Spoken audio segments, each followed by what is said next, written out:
There's a study that most economists have quietly buried, not because it was wrong, because it was too uncomfortable to be useful. It was published by researchers analyzing decades of health and productivity data, and what it found was this.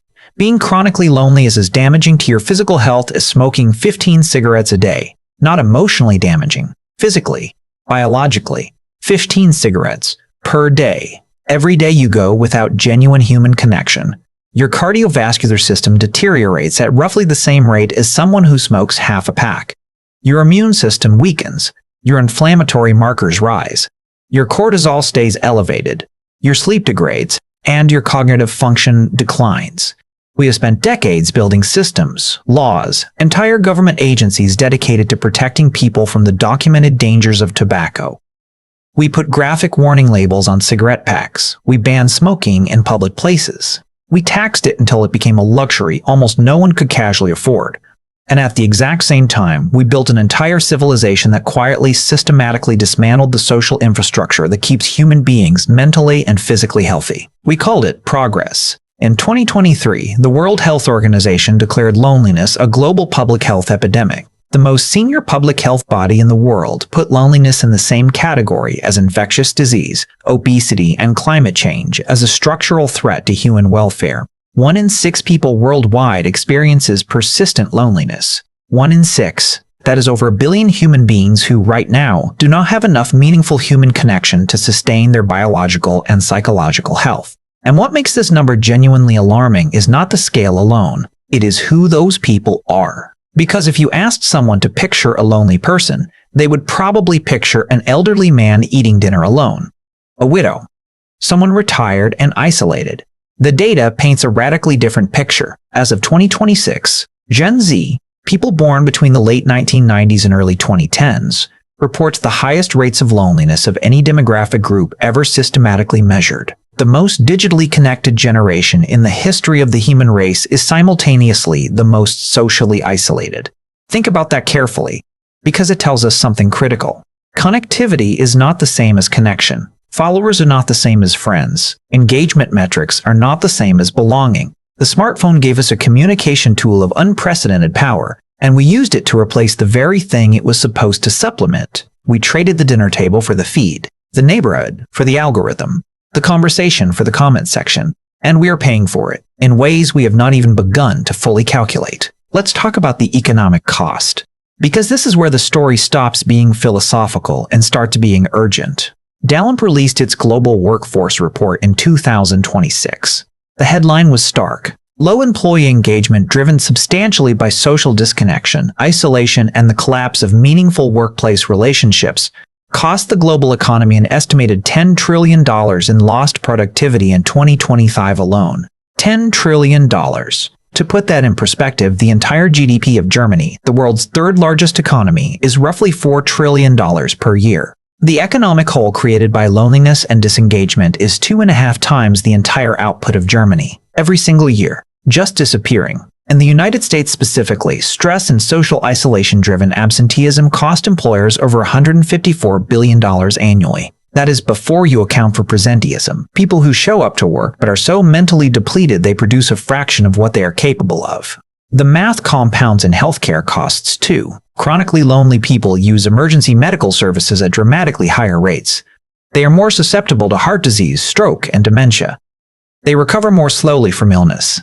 They die earlier. One meta-analysis estimated that loneliness and social isolation are linked to approximately 871,000 deaths globally every year. That is roughly 100 deaths per hour, every day, caused by a condition that is not a pathogen, not a toxin, not a genetic defect.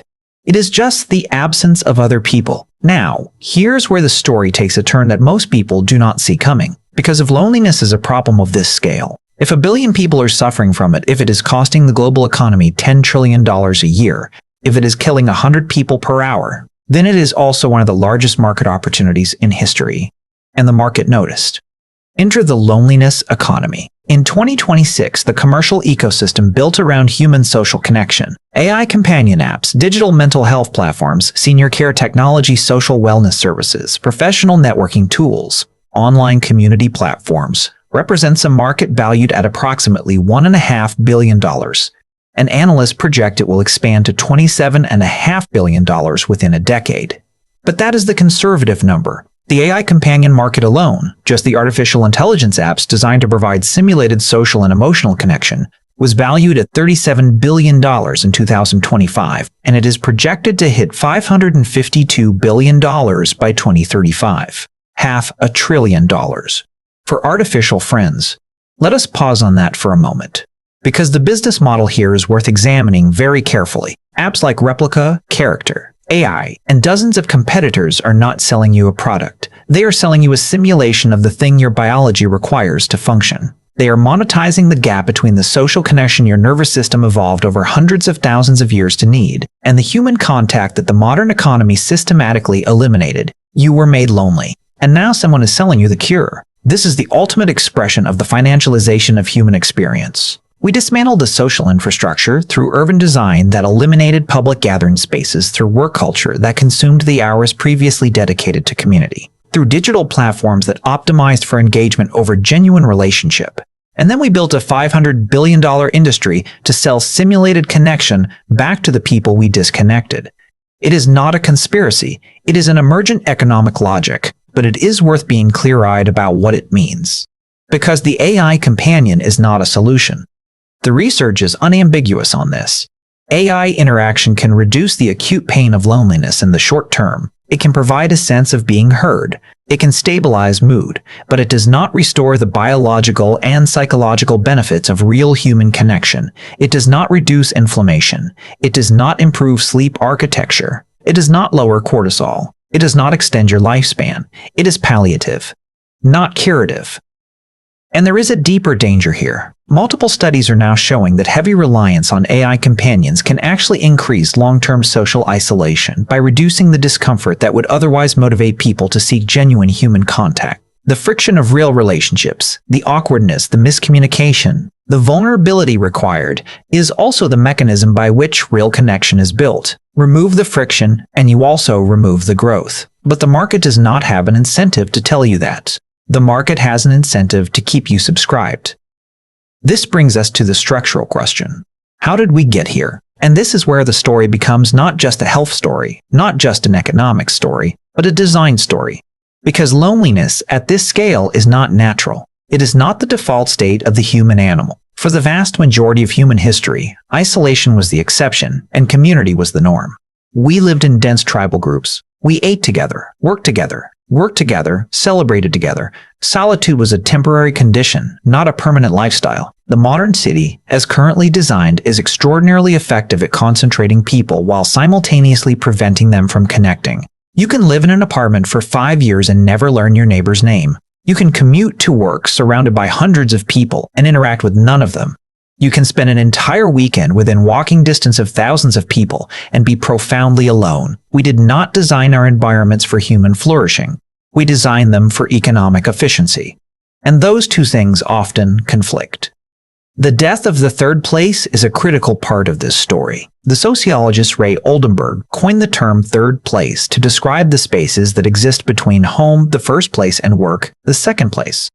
Bars, coffee shops, parks, barbershops, libraries, community centers, religious institutions, town squares. Third places are where spontaneous, repeated, low-stakes human contact happens. They are where relationships form not because you scheduled them, not because an algorithm matched you, but because you kept showing up to the same place and slowly came to know the people who also kept showing up. Over the past 30 years, the third place has been systematically eliminated by a combination of economic forces. Rising commercial real estate costs closed independent gathering spots. Car-centric urban design created suburbs where walking to any destination became impossible. The smartphone colonized the hours that used to be spent in social spaces. And a global pandemic delivered the final blow, collapsing the remnants of routine community gathering into a digital substitute that was never designed to replace it. We did not lose our communities because we became more selfish. We lost them because the systems around us stopped supporting them. And now we are trying to rebuild what we dismantled with a subscription app for $14 a month. So what do you do with this information? Because this channel is not about despair. It is about understanding systems clearly enough to act differently within them. Let's make this concrete. First, social connection is a health intervention. Treat it like one. We accept without question that cardiovascular exercise is not optional, that nutrition matters, that sleep is non-negotiable. We schedule these things. We invest money in them. We hold ourselves accountable to them. The data is now equally clear that social connection is a biological necessity, not a luxury, not something to prioritize when things slow down. A literal health requirement that, when absent, degrades your cardiovascular system at the rate of 15 cigarettes per day. If you have been treating your social life as the first thing to cut when things get busy, you have been trading your long-term health for short-term productivity. And the return on that trade is catastrophically negative. Schedule connection. Protect it. Treat canceling on a friend the same way you would treat skipping your medication, because physiologically, that is what it is. Second, understand your geography. If you live in an environment that structurally prevents the formation of community, a car-dependent suburb, a high-rise where you never see your neighbors, a city where every social interaction requires a reservation and a payment, then you are fighting your own infrastructure. This does not mean you need to move, but it does mean you need to be intentional about creating the third-place dynamics that your environment has removed. Recurring gatherings. Fixed rituals. Showing up to the same place at the same time consistently enough that you begin to recognize the same faces. Community is not built in big gestures. It is built in small repetitions. Third, be extremely careful with AI companionship. This is not a moral argument. It is a mechanical one. AI companions are extraordinarily good at making you feel heard without requiring you to do the vulnerable, uncomfortable work of building a real relationship. That comfort is real, but the cost is that it reduces your tolerance for the natural friction of human connection. Use these tools for what they are good at: processing your thoughts, drafting communications, working through problems, but do not outsource your emotional life to a machine optimized to keep you engaged, rather than one designed to help you flourish. Recognize the investment opportunity, because we know, with data, that the demand for authentic human connection is going to be one of the defining economic forces of the next 30 years. And we know that the current commercial response, AI companions and digital platforms, is insufficient. This creates a genuine vacuum for real alternatives. Physical spaces designed around spontaneous community. Business models built around repeated human gathering rather than digital engagement. Health interventions built around social connection as a primary outcome, not a secondary benefit. The entrepreneurs who build genuine solutions to the loneliness epidemic, not palliative digital substitutes, but structural repairs to the social infrastructure that was dismantled, will build some of the most valuable companies of the 21st century, because the market for not being alone is essentially infinite. 1 billion people, lonely. $10 trillion, lost. 100 deaths per hour. These are not statistics about other people. They are statistics about the current state of the human species. At this specific moment in history, when the most connected technology ever built has somehow made us more isolated than we have ever been, the solution is not more technology. It is not a better algorithm. It is not a more convincing AI voice. It is showing up, repeatedly, for real people. It is uncomfortable. It requires vulnerability. It requires time, but your biology has required it for 200,000 years. That is not going to change because the App Store has a new update. Put down the phone. Call someone you care about. Not because it is good advice, because it is what your body is literally designed to need.